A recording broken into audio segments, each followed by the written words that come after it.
নমস্কাৰ অসম নিউজ এক্সপ্ৰেছলৈ মই শবনমী আসমিনে আপোনালোকক স্বাগতম জনাইছোঁ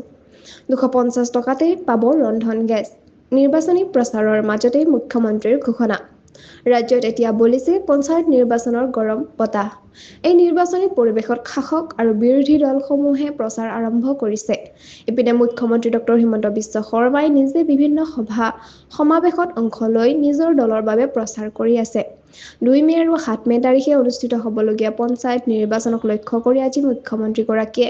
মৰিগাঁও দৰং আৰু ৰঙিয়াত অনুষ্ঠিত কেইবাটাও ৰাজহুৱা সভাত অংশগ্ৰহণ কৰে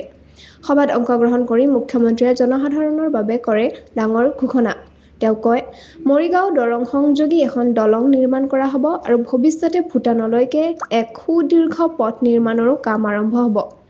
লগতে বিধানসভা নিৰ্বাচনৰ পূৰ্বে ৰাজ্যৰ সকলো দৰিদ্ৰ পৰিয়ালক অৰুণোদয় আঁচনিৰ সুবিধা প্ৰদান কৰা হ'ব বুলি মুখ্যমন্ত্ৰীগৰাকীয়ে স্পষ্টকৈ ঘোষণা কৰে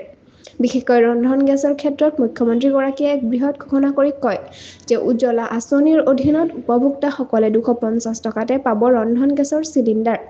আনহাতে সাধাৰণ ৰাইজৰ বাবে 600ৰ পৰা 650 টকাতেই চিলিণ্ডাৰ আগবঢ়োৱা হ'ব যাৰ মূল্য এতিয়ালৈকে 950 টকা আছিল মুখ্যমন্ত্ৰীগৰাকীয়ে মন্তব্য দিয়ে মৰিগাঁৱত 30,000 যুৱক-যুৱতীৰ চাকৰিৰ ব্যৱস্থা কৰা হ'ব লগতে মহিলাসকলক মোবাইল ফোন দিয়াৰ প্ৰতিশ্ৰুতি দিয়ে তাৰ উপৰিও মেট্ৰিক পৰীক্ষাৰ্থী ছাত্ৰ-ছাত্ৰীয়ে প্ৰতি মাহে গাখীৰ খাবলৈ 300 টকাকৈ আৰ্থিক সহায় লাভ কৰিব বুলি ঘোষণা কৰে মুখ্যমন্ত্ৰীগৰাকীয়ে